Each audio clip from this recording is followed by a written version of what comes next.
Chris, we're back at it. 1 hour was not enough, Yeah, seriously. apparently.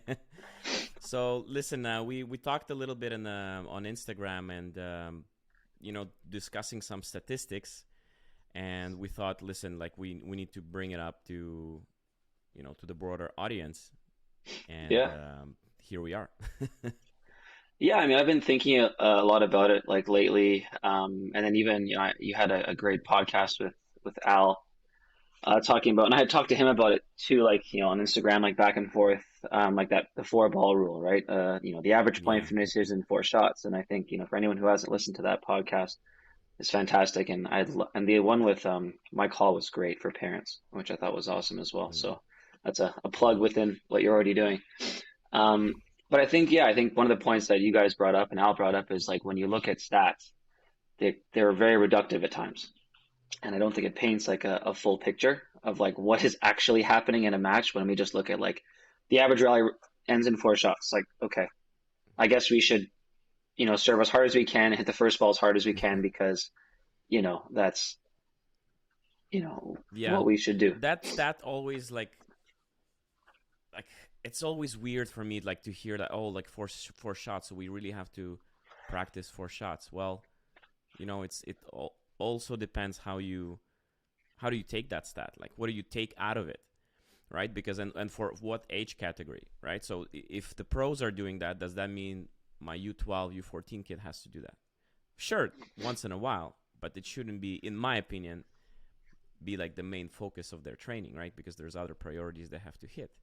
Yeah. And it's like, so I'm very, it's interesting to talk to you about this because you're passionate about statistics, and I see you posting some stuff on your page on Instagram. And for me, I've always been very cautious with stats, and I would I would see some stats and it's like, oh, that's interesting, but I would rarely take it into the practice, unless we're talking about like my player plays and it's like first serve percentage. Okay, we need to improve our first serve. Like why is it breaking down?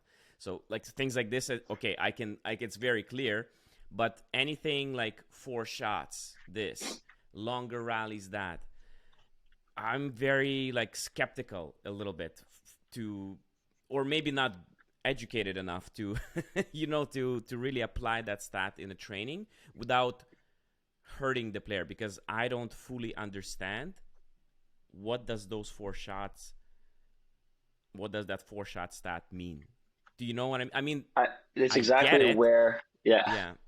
it's exactly where I think this conversation even stems from is like, I've been Yeah. talking to some of my players a lot about net play. And, That's right. it started, and this is, there's caveats here, but, it's like, when do you go to the net? And I think what was really interesting to me is like, you see all these stats, you watch, ATP matches, and you hear the commentators, oh, Djokovic, he is 72% from the net. And then, yeah, I've heard, and coaches too say, well, then you should get to the net more.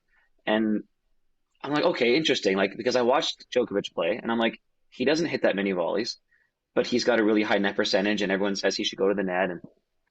And then I just said to myself, like, what is it? What is a net point? And I would guess your average viewer, like I didn't even know what they classified as a net point. Hmm. My assumption is you hit an approach shot, you go to the net, you hit a volley, and now it's a net point. And this is, where it came to. And then I find out that a net point counts as an approach shot that's a winner. It counts as you hitting a ball from mid court and them missing the Yeah. pass, like them just missing the ball. Like if you hit that ball and then make your way to the net, it Hmm. counts as a net point. At least how they do the stats on like the ATP. So Yeah. I ended up, Interesting. yeah. So I ended up charting a bunch of matches, and I looked at like, in, let's say in Djokovic versus Tsitsipas, they had, um, between the two of them 32 net points. Hmm. And then I charted it myself, and I ended up coming up with like 34 net points. Again, it is subjective. Like I think I Yeah. might have counted one more like approach shot that again didn't really materialize into anything past the approach, but they count that as a net Yeah. point. And I think that then becomes very, let's say, misleading to like the average to any for the average player, to any player. And that's where this, I kind of went down this like not rabbit hole, but I started to pay more attention to what the stats actually mean. Yeah. Yeah. It's interesting because it depending how you translate that statistic, like it can really change completely how you develop a player, right? Like that path that you take. Let's say you believe in that stat, and that's what you work on for the next year. It's a completely different player if like you misinterpret that stat. That's why I'm very very careful, and I'm kind of like sticking to like what I know is working, and I'm like, I may experiment some stuff, like doing maybe like in group training like once in a while, just to see how it goes. But like to take that stat so close to your heart and to really live with it, for the next, it's a big commitment for me personally. Like I was like, man, maybe somebody's listening is like, well, I mean, dude, that's what we do. But I'm personally still a little bit on the fence. I'm not really sure. Maybe if I work with like Craig O'Shaughnessy or some like top ATP coaches who really know how to dissect those stats and to tell me what they really mean, how they translate into a player development. But for me, like to get back to your conversation about the net play, I don't understand why they would count a approach winner as a net play. That's odd. I can somehow understand if there is an attempt to pass, you come to the net, and they miss. That makes sense to me. But to count every single mistake, like if you're scrambling and if you make a mistake, that's a net play. I don't know. That's how they, so, Mm. 1, 2, 3, 4, 5, 6, 7. So I'm not talking about, I'm going to count exactly how many Djokovic had. 1, 2, 3, 4, 7, 8, 9, 10, 11, 12, 13, 14, 15. Yeah. So let's say Mm-hmm. that match as a whole, they said Djokovic went to net 15 times, and I saw 15 net points. Now, I might have not counted or whatever, but now I look at, as an example, and this is just how I do it. So like, it's Mm-hmm. not just out of my ass. At 3 Yeah. love, 30 love, he hits an approach forehand and he misses it, but goes to the net, like on his way. That counted Mm-hmm. as at least I think so. At 5-1-0-0, he hit an approach winner. At the first game, down 30-40, he hit an approach winner. So like there's that in the 15 that I counted, 3 of those are approach shots that just ended with that approach, hit or Mm-hmm. miss. So yeah, I don't know why they count it like that. Um, Mm. I although guess it, like the intention counts. Like they were coming to yes, the net, they were putting pressure. I mean, like reducing like the target for the opponent. Like now they have to pass. Now they have to come up with some shots. So I guess that. But was it always like this? that I don't know. That I just my That's guess would be interesting yes. because yeah, interesting. I I would might like because I would be curious just to go like back like 20 years and to see if they counted the same way. I don't know. yeah. Again, like That's I'm interesting. just charting matches, Yeah, yeah, at home on a computer, so I don't. But it's matching up with what they're like with generally how they're. If they say they had 17 net points, I'll find yeah, 17 to 19 or 16 to 20. I guess yeah, also you could say with the approach, like when you are coming up to approach, they might have to guess a side, right? Because they know that you're coming to the net, so therefore the that's chance right. that you hit a winner is maybe higher. Right. Um, but that was just something that was interesting. And like in this match, I had posted back, but it was um, the match where there's 32 net points, and they won 71% and 67%. They hit 7 volleys total. Like, so I'm not including an overhead. I'm not including a swing volley, which there are What more of was the those. match that you're talking about? So maybe listeners can Yeah, this is Djokovic check it out. and Tsitsipas in the finals.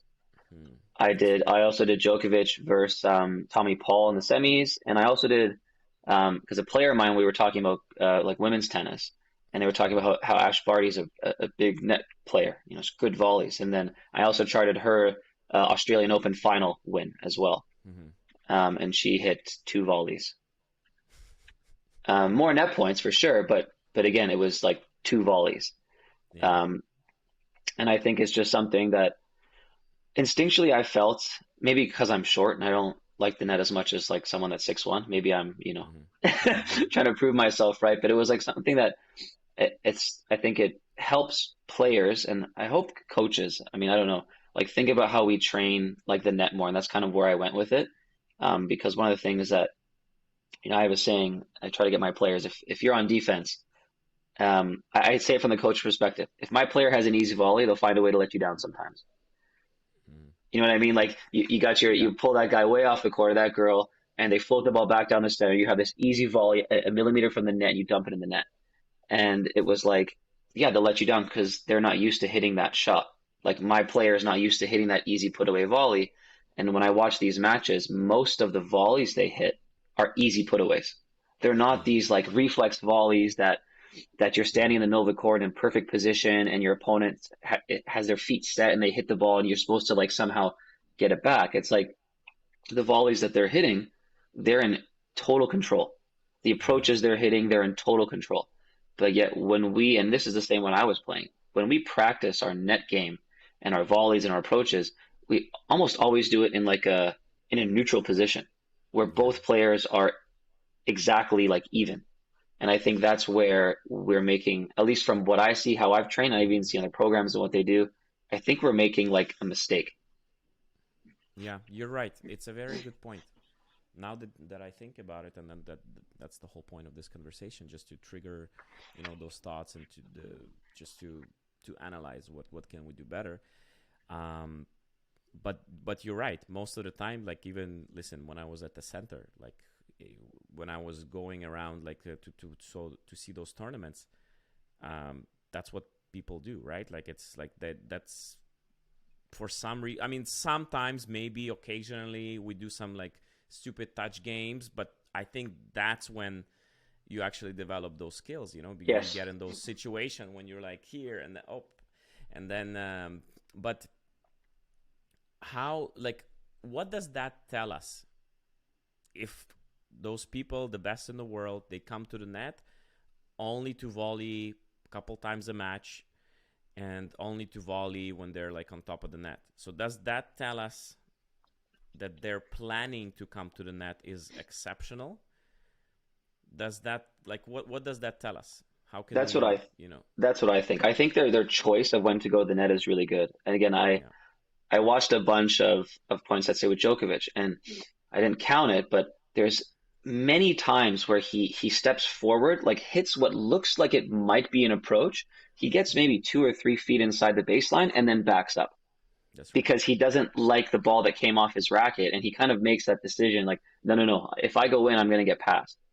So That's he right. backs up. So what they're doing, they're really good at essentially having really high, at least in my opinion, really high net percentage winning. Not just Mm-hmm. going to the net a lot. It's like Yeah. the stat is it's almost like they have this idea in their head, I need to win over 70% of all the points I get to the net, Mm-hmm. as opposed to I need to get to the net a lot, which I think Just is for the sake of sometimes getting to the net.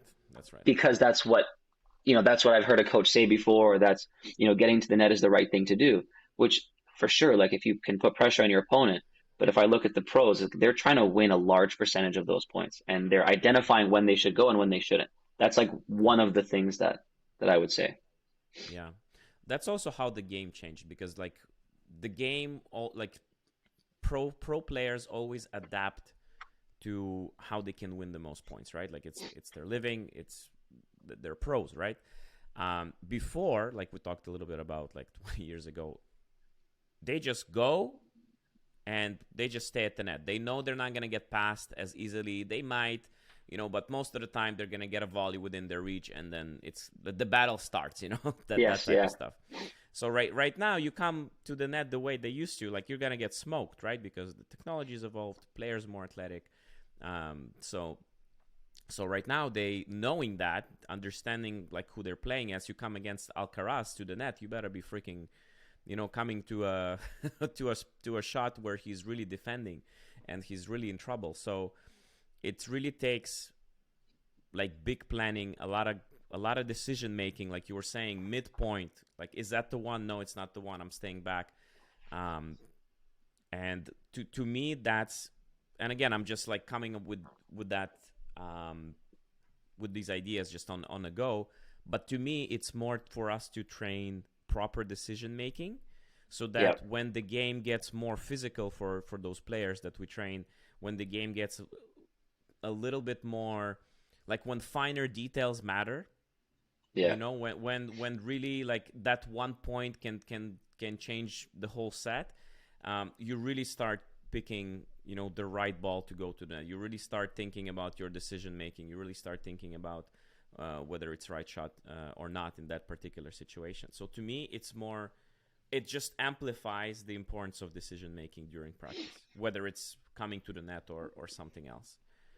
Yeah, no, you're totally right. Which I think is also why, as much as, we might talk about this, I think especially when they're young, going to the net a lot is good. Like because Mm, you just need to learn through failing, right? And you won't fail if that's you never right. go to the net, right? So if you go to the net 100 times in a practice and lose 90 of those points, well then maybe you'll be like, okay, did I lose because 90 of those times I went in at the wrong time? Or was it, 60% of those I went in correctly, but my volleys stink, or 80% I went in at the right time and my volleys stink. Like, Yeah, and then you'll start to know. So yeah, for sure, especially when they're young, get them to the net a lot because with the understanding that like this is to teach you what is good and bad. Like if you just yes, kind of do it enough times, you'll start to learn like when I should and when I shouldn't go. And I think that that's right. again, maybe I wasn't told it, maybe I didn't pick it up, but like that's something like when we say go to the net, I think it's like there's like this purpose of becoming a good volleyer as opposed Mm, to like you just alluded to becoming a good decision maker. Do it enough times that you know when you're doing it right or wrong. It's like, one of my favorite quotes from Albert Einstein. They said like, what was it? How did you keep going after failing to create the light bulb over a thousand times? And he said, I didn't fail a thousand times. I learned a thousand different ways to not create a light bulb. that's right. And if we get them to the net a thousand times and they lose every point, well, now they know a thousand versions of ways to not go to the net, That's and then right. they'll be And more that's likely to valuable do it. information. Yeah, exactly. It's Yeah, valuable. It's like a research. You're collecting, data. Okay, this one I can do better at this.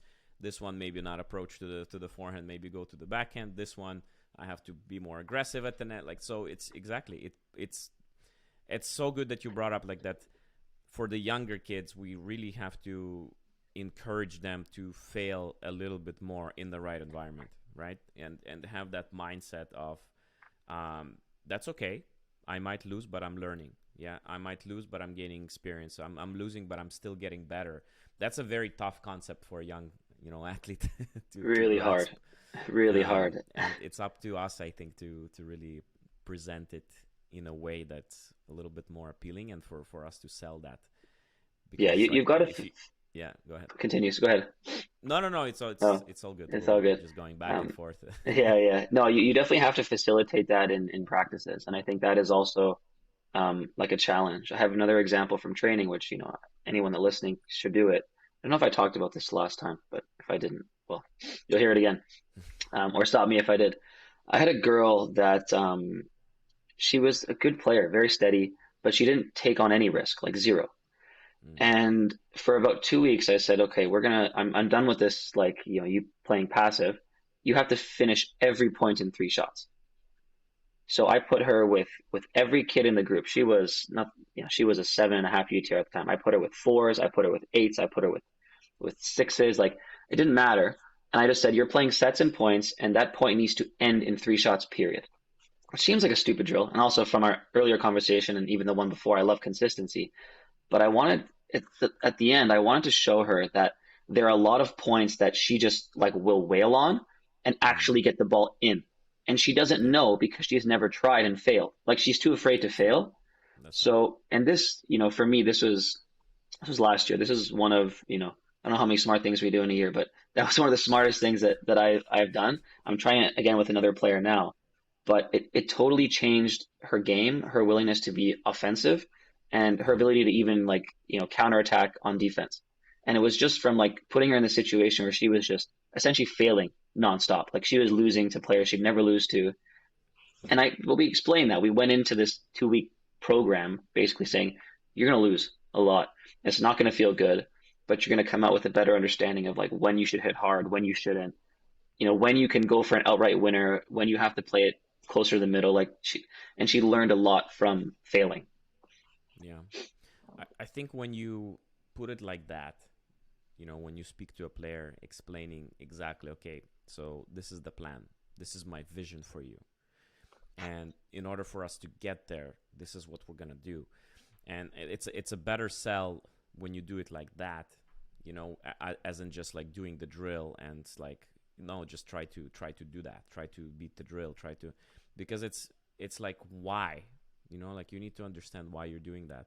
But it's also like that drill is great, what you described, like psychologically, yeah, for her to first of all, because you forced her to be in a situation where she sees a lot of like times, oh, like I can do that, like that's it, like Yeah. it's two Yeah. two shots, I'm winning the point just like that, and I did it. It gains, she gains confidence from that, right? She sees that, um, I got this, I can do it, and it's huge for a player to have that belief, and that's how you develop it. So like, two thumbs up to you, man. Like that's like, Yeah. this is really, that's what best coaches do. Like that's, they develop, that's what developing a player means. You know what I mean?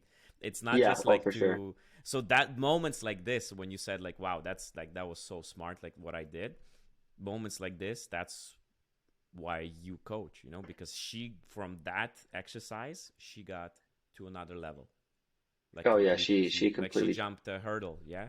So yeah, Yeah. that's great, that's good stuff, man. Yeah, for And sure. for clarifying for parents, she still will hit 8, 9, 10, 12 balls, but now she knows when to hit that really hard ball.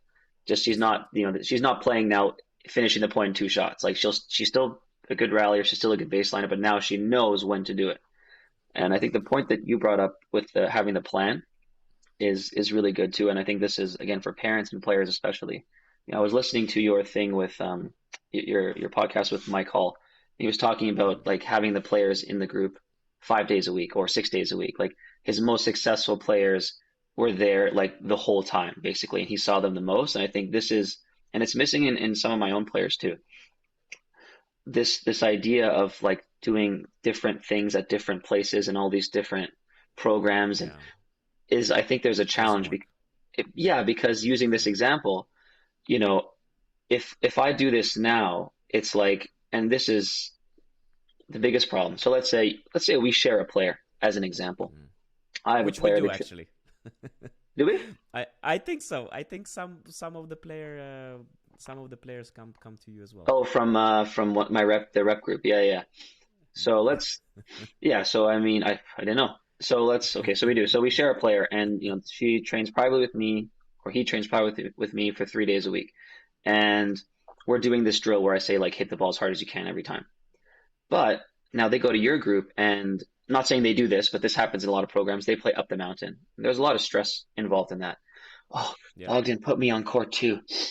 And if I drop down to court four, the next time I come here, I'm going to be on court four, and I'm going to hit with weaker players, and then this happens, right? This whole so then now with me, they're doing 3 days a week of hitting the ball as hard as they can, and then with you, they're I'm not saying you would make this mistake, but as an example, yeah, um, they're cared about is winning, so they go back to pushing and playing defensive, and then they're basically bouncing back and forth between these two ideas, and let's say it took 2 weeks for her to learn this idea, it will not take 8 weeks for her to learn it bouncing back and forth. She'll never learn it because she yeah, hasn't committed to that process. And I think that was one of the things that Mike said. It's like there's a plan, there's a vision, and you've got to stick with that like the whole way through because when you start to add in other voices, the pressure of winning and losing in groups and this up the mountain thing and where I stand and who I hit with, it really detracts from like what you're trying to accomplish. And I think that is something that Mike touched on, which I think works really well with kind of what we're talking about now is like if you want to make good moves and plan out a program that understands when to go to the net, when not to go to the net, when to be aggressive, like that's you right. need to be with the coach that's kind of shaping that for you the whole way through and not kind of picking and Yeah, choosing days after days. this is this is so huge. Like, honestly, this is almost another part three. Bogdan and Yeah. I's conversation, because to me, and maybe it's a little bit like big of a comparison, but to me, really, it's just to make it clear. To me, choosing a coach or choosing a program, it's like a religion to me, in a way, because it's a belief system, right? So you're choosing a coach that's for some reason, right? And then you go to another program which has completely different belief system. I don't care if me and you can agree like on many things, which we are, but there's going to be different approaches, right? Not again, not bad, not good, but different, that you believe in, that you had success with, that it works. I may have completely different things which are also good, that I believe works. And the kid, in the end, the kid is getting conflicted messages, right? So we've all heard that. So to me, it's like choosing a religion. You cannot be a Buddhist on Monday, Wednesday, and then Orthodox on Tuesday, Thursday, and then on Saturday, well, maybe there's something else, like you're going to a different church. No, it's like you have one set of values that you follow. And if you disagree with that set of values, you choose another coach, to choose another program. It only makes sense. Like, I've never heard of a kid that was like a national champion that was jumping academies. I never heard of a kid that was like back and forth, like with different coaches, and that with different coaches, clarification, that didn't work tightly together, because I've Yes, seen yeah. obviously success with kids, like that were with different coaches, same academy, maybe different places, but it's it's the same vision. They always talk with one another. We always agree on priorities. So that's possible. But this is really, really important. And it's always, you see that in your academy as well. The kids who are staying with you the whole time, like 4 days a week, 5 days a week, whatever whatever the program offers, as long as possible, plus some lessons, they always improve the most. They always it's always the case. It's always the case. So it's a very good point that you bring up, because it's I still see that a lot. And like, I personally, again, it's a business, right? From a club standpoint, it's a business, so we have to find ways to offer different services to our clients, like with 2 days, with 1 day, sometimes with 3 days. But honestly, the ideal scenario, it's just like 4 days, or 5 days, you're the in or out. And that's like you offer a package, like it's a package type of deal. So that's in my opinion ideal.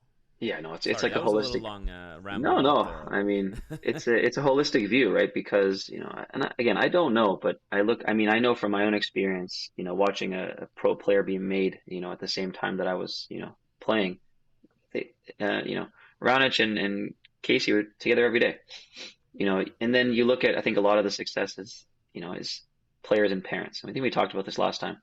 It's like yeah. like Felix and his dad, or Dennis and his mom. And it's like, are they, or And Tony? Adriano as well, like, who spent so much time with him.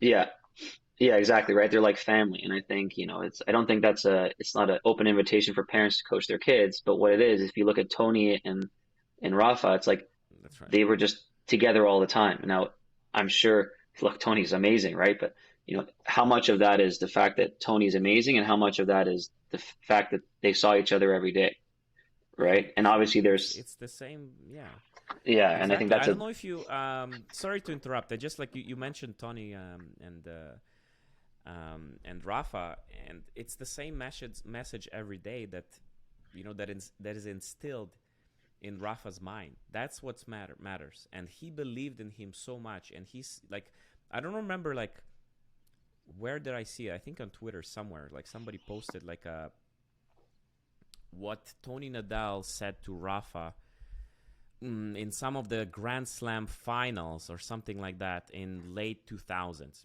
I don't remember which one, but basically Rafa was saying, "Listen, my legs are done. I can't move them." And Tony Nadal says, if there was a person or something, like, if there was somebody on court to shoot you if you don't move, would yeah, you still not move, or something yeah, like this? And he won. Obviously, he won the match after that. But it's like, it's those kind of messages. It's those kind of values that every day, you're telling him, no, you can. No, no, what are you talking about? You got this. You're the best. So that's worth so much. yes, And yes. that's what's, I think, some kids are losing by going like, Oh, it oh, totally we're going lacks. to, yeah, oh, we're going this academy because it's this player and it's this player. You're, again, I cannot stress this enough. you're going to a place for a coach. The Yeah. coach, you know, is, and again, I don't want to like glorify coaches, but at the same time, the coach is what, at least in my opinion, what everybody should be uh, really going for to the academy. Yeah. I don't know. Just No, my for thought. sure. I mean, it's, Yeah. and I think, and that's the thing, like with, what you talked about, let's say treat it like a religion, or, I have a saying, I call it, divorced parent syndrome. It's like when you have, divorced parents, let's say, what ends up happening, or let's even just parents, and not even divorced, but I just use that because it's more, you can remember it. You say, hey, mom, can I get ice cream? No. And then, dad's nicer. So you go ask dad. And dad Classic. says, oh, yeah, yeah, yeah. And they didn't communicate before or after, and now you get ice cream. And what I find also when these kids are hopping program to program is like, okay, so I'm gone. I'm on this 2 week, you know, program of consistency. No one's hitting winners. We're hitting like we're trying to beat pushers. So we're all just never missing the ball. And it sucks Mm. and it's boring and nobody likes doing it, which is why we always lose to pushers. But that's 2 weeks. So what does the kid do? Well, they call in sick on Monday, Wednesday, and then they go to play up the mountain Tuesday, Thursday at, somewhere else at Club B. And they're Yeah. just gonna pick the day to kind of like dial in, or they know, oh Jesus, the next 2 weeks is like this stupid high ball drill with Chris. Okay, well I know Monday, Wednesday I'm gonna come to practice a little tired. I'm just gonna wait till this 2 weeks is over. But when I go to my other club Tuesday, Thursday, I'm dialed in That's and I'm right. ready to go. And they have this choice of like when to try and when to not. Yeah. And when they are bouncing back and forth, they can't do this. And I've made the mistake myself. Like I've had players that I want to kick off the court because they're not doing what I'm asking or their attitude sucks. But I know like they don't really lose much. There's no like fear because if I kick them off the court, well, they'll just spend the extra day somewhere else. Yeah. I had a when I was training. This is one of the I tell my kids this story all the time. I was having a really bad day of practice, and it's bad attitude. And Casey looked at me and he said, "You're done for the day." And I looked at him. I don't know if I told you this, but I looked at him and I huffed, and he kicked me off the court. He said, "You're done for a week." I still remember that, like 15 years later. And I would not have remembered that if that happened on Monday and then on Tuesday, Wednesday, Friday, I went somewhere else. I had to sit there and like wallow in my own stupidity for like acting like that on Monday, and I lost a whole week of training. But they don't do that anymore. They'll just go somewhere else. And I think that Yeah. again, when you have this kind of this divorced parent syndrome, you're just going to go through the path of least resistance every time, and the Yeah. kid never learns to self improve or to Yeah. deal with very challenging circumstances. Yeah. That's a good point. It depends on the parent. Like obviously, parents like this is a big rare, you know, occurrence. Definitely, but to me, okay. So this is my thing. This is what I really believe in. Kids learn from consequence. That's just my kind of what I really believe. There's different ways, obviously, to get a point across, uh, but kids will always learn, and people in general, but kids in particular, they learn from consequence. I always like again like give that example. If a kid is home alone, he sees a red stove, he puts his hand on, gets burned. Never in his life he will put that hand on the red stove. Never. Okay, you can explain to him, oh, this is bad, this is gonna hurt. It doesn't matter. Okay, he puts it in, burns, done. I'm not saying you have to create these opportunities for him. Like still turn your stove off, like if you're leaving. But my point is, this is the best teacher. And in tennis, it's the same thing. Like you were off for a week, you had some really good time to reflect. If you're going to another academy, you're losing that lesson, right? If your parents, let's say, are not buying into that philosophy and saying, well, like, what is this? What kind of, why are you kicking my son out? Like, what is going on? That lesson is gone, right? So that's also like to what we talked about earlier, to have that coach and to believe in the coach and to follow the coach if he makes a certain decision. understand that it's with vision. That decision is not just to be mean or to be rude to your kid. It's to teach them a certain lesson. Yeah, to teach them, to make them understand something, so that next time they come back stronger, they come back more knowledgeable, more respectful, and things like this carry for life, right? Yeah, it's I just want to jump in on that. You know, it's Yeah, if again for parents watching, if your coach kicks your kid out, they are they are going above and beyond most of the time. You know, this is years ago when I was back at Mayfair, I kicked a kid off the court in a lesson, and the mom, comes to me and is very upset yeah, and yells at me, and I said to her, I said, like, the easy thing for me would be to say nothing. Like your kid yeah, hasn't worked on the thing that I asked them to work on. So I know that and this actually happened a couple months ago too. They had like one of my players had a bad attitude. The mom called me really upset. And I said, I knew this was coming. Like the second I kicked them off the court, I knew I was going to get a call from you. I knew I'm going to have to explain it. You're going to be mad at me. They're going to be mad at me. And knowing all of that, I did it anyway yeah, because I believe that the teaching the player, like you said, the consequence is worth it. So if a coach is kicking your player off the court, they care because the easy thing to do is to just say, "Good try," or "Oh, that's so. mm, Oh, you didn't practice the ignore, thing we did last week. Don't worry about it. yeah, We'll do it next week." And that's the easy. And coaches do that, right? Because they don't want the parents to get mad at them. They don't want the player to leave to switch programs. Like coaches will just like let it happen. And if a coach is actually kicking your kid off the court or not moving them up in a group or you know they actually care because yeah, the easy thing to do is to appease the player and appease the parent because that just makes less work for everyone. But at the end of the day, the only person that suffers is the player because the coach doesn't suffer because he's going to make money. He keeps one more kid in the program. He gets to do his that's right. lesson. The parent doesn't suffer because they don't even know any better, right? So they're like, "Oh, my kid's happy," and nothing happened. And 2 years down the road, you took a player that could have been top 50, and now they're top 200.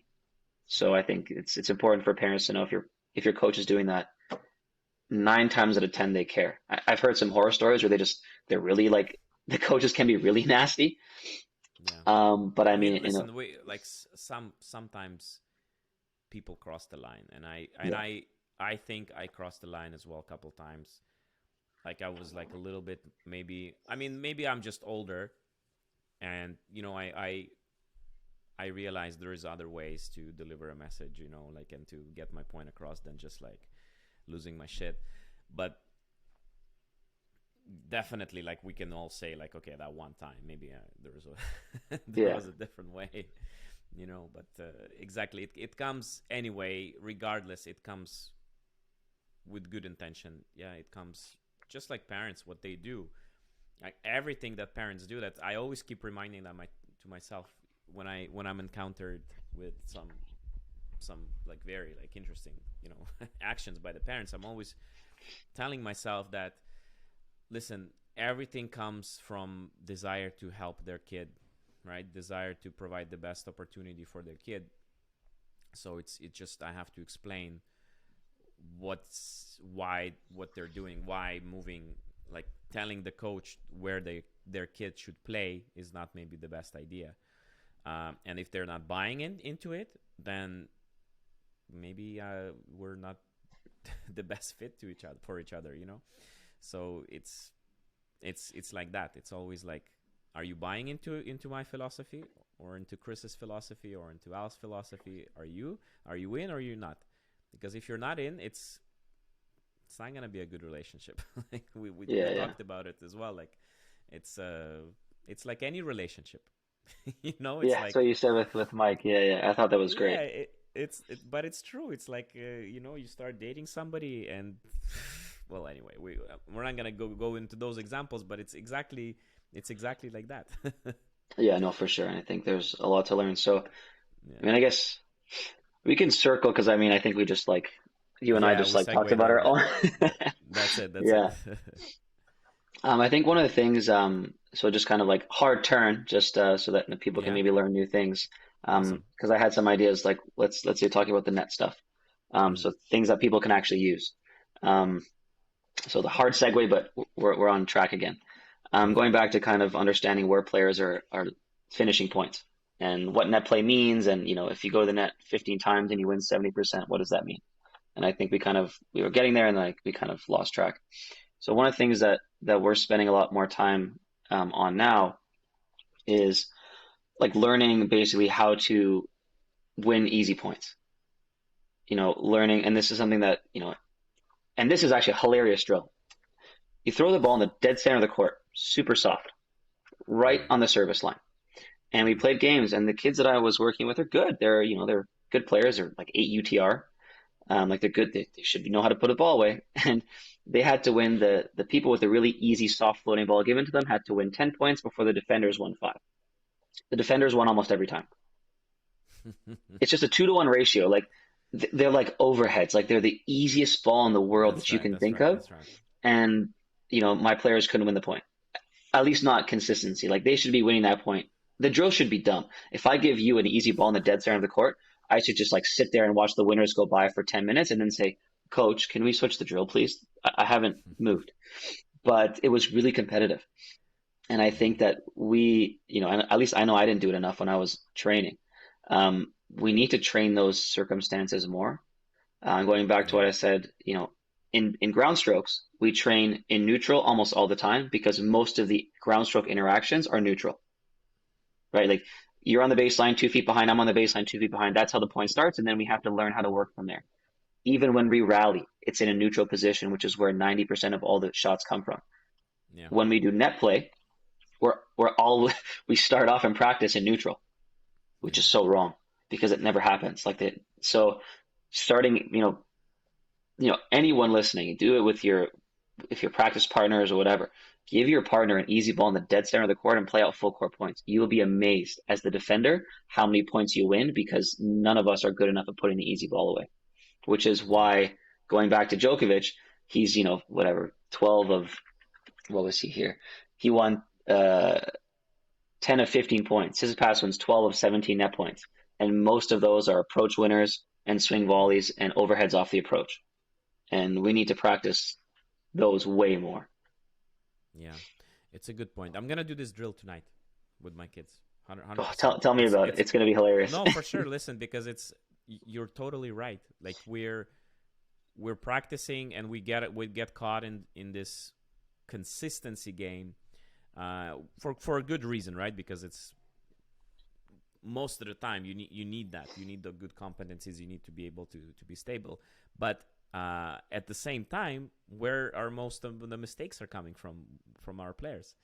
It's those like easy shots, easy approaches, easy nets, like sitters, like it's like overheads. It's like, so let's practice them in a competitive way, right? In a competitive scenario that simulates what they're gonna get in tournament. So that's Yeah, that's and brilliant. and we It's like, and it works, man. I'm telling you, like yeah, it really works, and and at every level, we did it with our kind of our younger kids too, and we gave them like sitters 2 feet yeah, from the net, yeah, and they missing it, and it's like, which is again, it's exactly what's happening. So yeah, tell me, try it.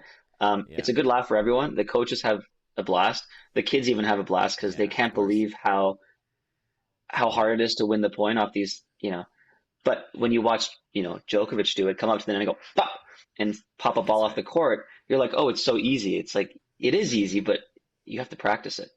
Yeah, I think it's a lot of it is just psychological because like all the players they think, oh, I got it, right? Like if I made like 5 shots before I got to the net, this one is be like walk in the park, no problem, piece of cake. But it's mentally that's what's messing them up, because they lose focus of their targets, they lose focus of their technique, and they start like some of them start doing stupid shit like, oh, I'm just gonna do this fancy drop shot, Yeah, like, and it's like, what are you doing? Just finish the point, man. It's like, yeah, so it's totally like it's bringing that volume to situations like this to teach them, and it's the scoring system is really good. What you yeah, did, yeah. the reverse, just to make Oh, thanks. everybody Yeah, competitive. Yeah, that's yeah, that's yeah. great. I think because it doesn't work the other way. I mean, it Honestly, maybe, it might, yeah, it might it depending might. on the level. I'm just thinking depending on the level of kids you work with. Sometimes maybe it's like 7-11 type of score, but definitely like it's the scoring system Yeah, helps it's to too be close. competitive.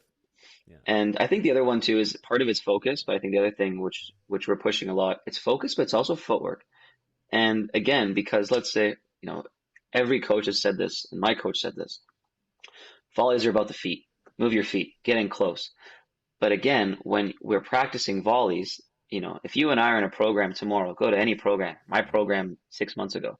All right, Bogdan, you at the baseline, Chris at the net. Pop, pop, pop, pop, pop. Like we're Yeah. not moving. We're not having to close the net. We're not having to move from the service line to within an inch of the net. That's right. And I think a lot of the time these kids think this ball is very easy, and it is, but they're hitting it from 3 or 4 feet behind the baseline. Mm. When you watch a pro take an easy volley, their biggest threat is not running into the net. Like they're running so fast and getting so close that they hit it, and then they have to kind of push their body That's weight right. back so that they don't stumble over the net because they closed in so close. And again, these types of drills really, you know, there's another version where we give them, like I said, like an easy floater on top of the net, and it makes them start to move forward. And that footwork is really important. That again does not get trained in neutral. It doesn't get Yeah. trained when you know you hit an approach shot, the volley, they hit a defending ball right back at you, and then you play it. It's like no, it's that soft floating ball that you need to charge into. And I haven't seen any players do this well, and it's a challenge. And what I will say, especially for I'm generalizing, but from what I've seen, if you take girls at 15, 14, 15 and older, they don't do this at all. And I think if I and I'm trying to get my girls to do it, you know, I think there's this idea that girls don't go to the net, they're not as good at the net. You know, people will talk about it, and you know, part of that's true, I guess. It's just I think differences in game. Sorry, but also they don't sprint up to the net and they don't Mm-hmm. close fast enough, and that could be a mentality thing or just a speed thing. Like, you know, Sabalenka's not going to be as fast as Alcaraz. That's fine. But Mm-hmm. they could be as faster than any other girl on tour. And if they can Yeah. close that net tight and fast, it'll be good. And if any, you know, players or parents with girl players are list or female players are listening, learn to have your player sprint and get in really close to the net and put that easy volley away and volley with your feet. Because that's to me one of the biggest differences between the net game of male and female tennis. Yeah. Listen, just to sum up a little bit, I think today I learned a lot just by talking to you like back and forth.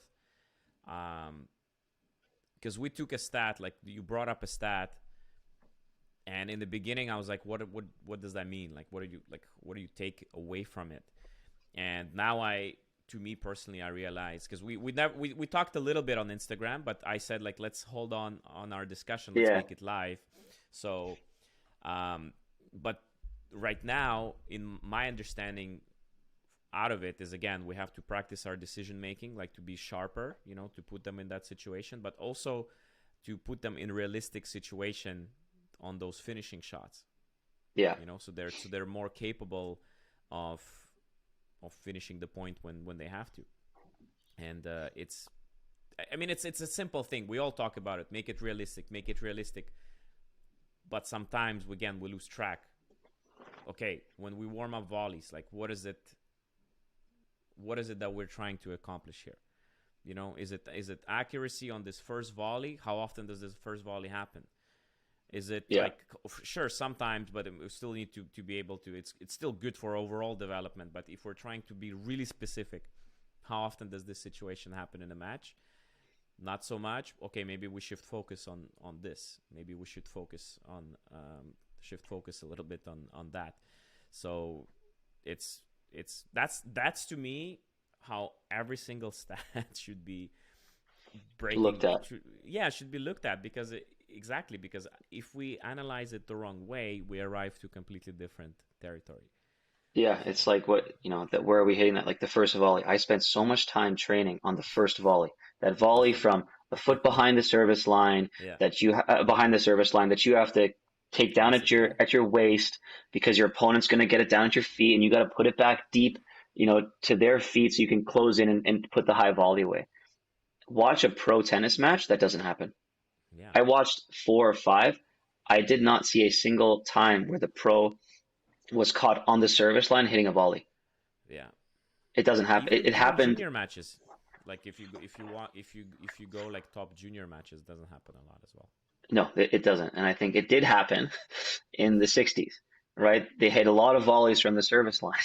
And now it doesn't happen. They're hitting a swing volley, an overhead, or they're 2 feet from the net.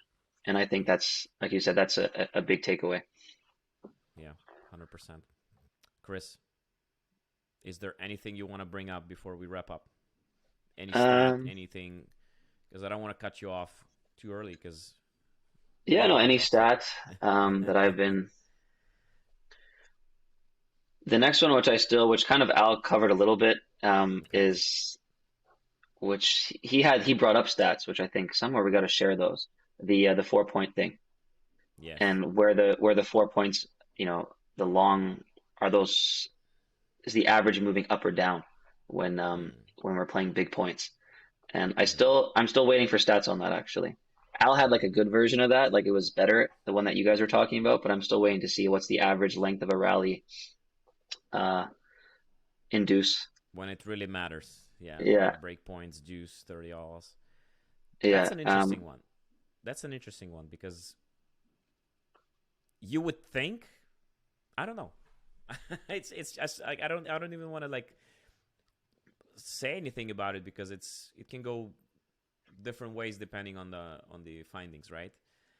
yeah. What But I've seen, I guess yeah, go ahead. personally, what I've seen is it's almost like two camps when you're at 30 all, 15, 40 deuce, whatever. It's either you miss the first ball because you're really nervous, or the rally is really long. Mm, Like once you kind of get past, and that was I think one of those stats that was brought up. Once you get past two or three shots, the rally becomes, especially in juniors, the rally becomes really long. If you can mm, get your feet into that rally, you're really nervous. You know, Bogdan's serving at me. I'm super nervous. If he wins this point, I lose the set. If I can fluff that ball into the court, get it deep enough that I can get back into neutral, that rally on average is like 10, 15 balls. But there's a lot of times where we miss that first shot, double fault, or my return is so scared and weak that you come in and put the finishing ball away. And it's the same thing. This is more anecdotal. I haven't done the math, but it's the same thing on those big points when I was watching Tommy Paul, Djokovic, Ash Barty. They either missed the first shot or it was a pretty long rally, or the first or second ball, or the rally was really long. And again, I think mm. funny enough that ends up at four shots.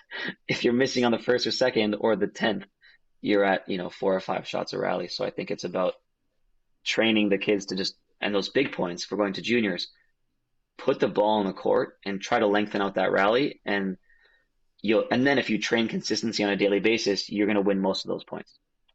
Like Djokovic is able to. So your mindset on those, like the mindset that you train to juniors is important point.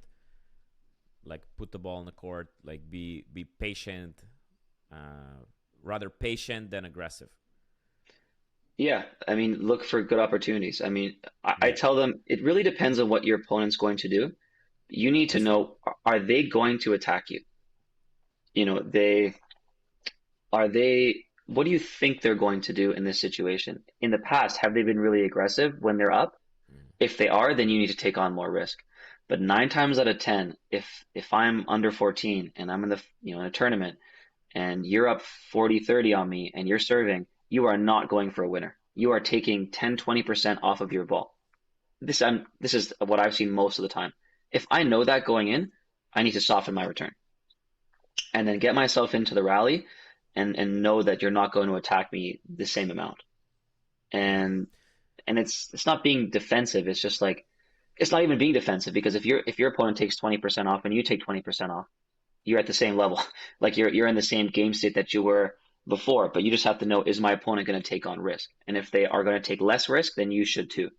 And the pros do it too. I mean, you'll see it in match points and stuff like that. Even someone who's clutch like Djokovic or Nadal, watch those points. They are hitting center of the court. They're playing big targets, big center, way more than they usually do. And if a pro's doing that, then a junior should be doing that too. yeah, yeah. That's a good point. Like about targets, like it's if you look in general where pros are hitting, like you'll see it's like service line. Like it's so far away from singles line. It's like barely like they're almost never hit like close to the line unless they're like trying to force it or trying to. But most of the time, they're just like trying to, you know, do the best they can without like Yeah. any risk, like minimize the risks. That's what it's all about. Like any good investment, like Yeah. any No good risk. point on the tour, it's like minimizing the risk. Yeah, and it's important that you said that you have to read your opponent. You know, it's if your opponent is super aggressive, well, maybe it's a good idea to let them be aggressive. Like obviously not just like give them that short ball that we talked about, but still maintain a good quality rally. But at the same time, let their character kind of destroy them a little bit. Yeah. You know, I remember like I'll tell a quick story about it. I was with Josh Lapadat. We were traveling in the West, Victoria ITF and the Calgary ITF 2 in a row, back to back, and he played this guy from States. Forgot his name, but anyway, this guy. I looked at his match. He was like so cocky, you know, like he's like going for winners, so flashy, and like I said, Josh, listen, like we beat this guy by being humble workers. Like we let this guy self-destruct because the second, you know, he will start making mistakes of his own shots, it's gonna put him down because he thinks he's so good. And so we have to be really really patient, really like aggressive, but not like aggressive in a way I want to hit winners. Aggressive in a sense that like let's put the ball deep, let's stay in the rally, let's grind. You know, when you have a short ball, of course you know what to do. But and it worked really good. He was way more like higher ranked than Josh was, and Josh beat him like 6-3, 6-3. And again, for that mindset, it worked perfectly. You know, because the guy was self-destructing. So any point, pretty much, that was the plan for the whole match, not just important point. But it's important to read your opponent like that. And if you know they're gonna just, you know, if they're good, listen, if they're good, of course you need to take sometimes more risks than your opponent because you know that they're not Yeah. gonna waste their opportunity. You have to read your opponent, right? So it's an interesting, definitely conversation for sure Yeah. about it to It's think understanding what your like this. targets are. Yeah, exactly. And at what score? Yeah, so Yeah. at that at some point it's like we tell the kids like when they're young, forget the score. You have to do this. But then the older they get, no, the score actually matters because you don't want to. You can do certain things that you can do at 40 love is not acceptable at like deuce. You know, Yeah. so But that's you more, have again, like you said, it's a product of your opponent. I think sometimes we think like, 40, and you'll see, I'll serve and volley at 40 love. mm, And I think that to me, it's so wrong. It's like, it's that might work depending on your opponent. Like if mm, your opponent is has been floating every return and it's 40 love and you're afraid of serve and volleying, then serve and volley. But I think I see a lot of times, and I've even heard some of my players, hear this, oh, serve and volley at 40 love. Why? Because you have a buffer. But that's playing the score. That's not playing your opponent, yeah, that's not right. right? It's like It's a what should you it's do? yeah, it's about that purpose. Like what's the plan? If the plan is just the score, it's like no, dude, what are you doing? Yeah, it's what your opponent is doing. And I think that the story with Josh is like a great example of that, right? Like you need to, you know, pick the right times. And if you can start getting into your opponent's head, um, you'll play really well. Probably the last story before I have to go, which is Yes. hopefully people learn from this. I was playing, shout out to Mike Rockman, a set with him. This is the last time I played before I messed up my knee, which is almost a year ago now. And he's got a set point on me and um, big serve, but he's a really steady guy. He hits a big serve. I hit the ball. I get a decent return. He hits it super soft. And I was like, oh, that's like way softer than he's played the whole set. I give another Mm. ball my normal speed. He goes soft again. And I went, oh, I don't need to hit it as hard. If he puts me on the run, I can go a little bit shorter. I don't have to play so close to lines. If I'm defending, I don't have to defend as deep. And I played this whole point thinking about, all of these reasons why I should hit the shots that I did. And Mm. I wasn't thinking on every shot, but once I kind of knew that he was going to attack me, I played super defense, like not super defensive, but I was able to defend with less risk. Mm. And I ended up winning that point. And then I I come to after the point and I go, and I hit a, oh, why this is funny is I ripped a winner down the line on set point down. And I went, oh, that was set point. I forgot. I literally forgot. I said, I can't believe I hit that down the line ball as hard as I did on set point. But the cool thing, and this is for juniors especially, is I was so into making good decisions that I had forgotten what the score was. Now, I knew what the score was. I knew it was set point, but it was what mattered to me is what that meant for my opponent. How were they playing? And once I understood that, the fact that it was set point and it didn't really matter, it was how were they playing? And then I was able to really kind of zone in um, and play great tennis and hit the right shots at the right time because I didn't have that fear of losing the set, which I thought was, I tell this story a lot to the kids, but I'm sure that's the way the pros play too. And I mean, I did that once. I'm sure the pros do that every day. Yeah. Listen, Chris, that's a great way to wrap up our second conversation. Definitely not the last one. Thank you for your time. And listen, personally, like I said before, lots of learning. You learn a lot with these conversations. You Yeah, reflect, because you yeah, bounce back ideas, and I was like, oh, that's okay. So I'm trying that drill. I keep that thing in mind, and I'll let you know how it goes, perfect. man. Awesome. Thanks a lot All for right, your thanks, time, man. Chris. Have a good No one. worries.